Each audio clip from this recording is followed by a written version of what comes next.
আসসালামু আলাইকুম। আজকের রেসিপি পাঁচমিশালি মাছ। বাজার থেকে এই পাঁচমিশালি মাছ কিনে আনা হয়েছিল, যা আজ রান্না করব। এখানে আছে দর্গি মাছ, বাইলা মাছ, ট্যাংরা মাছ, কালঠুই মাছ।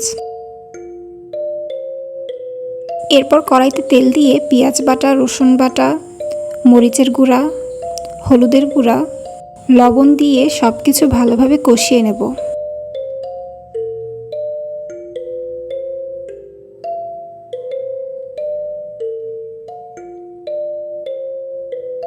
কিছুক্ষণ কষিয়ে নেবার পরে আমি জায়গায় আলু কুচি দিয়ে দিচ্ছি।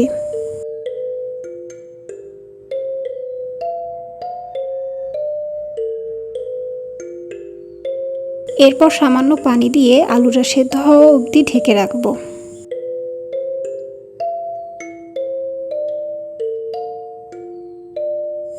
আলুটা মোটামুটি সেদ্ধ হয়ে গেছে, আরও পানি দিয়ে এখন মাছ দিয়ে দিচ্ছি।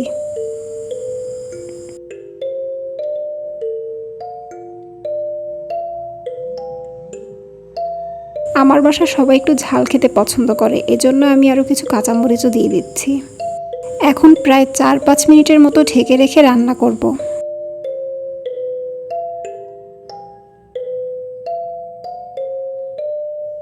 উপরে দিয়ে দিলাম ধনেপাতা কুচি।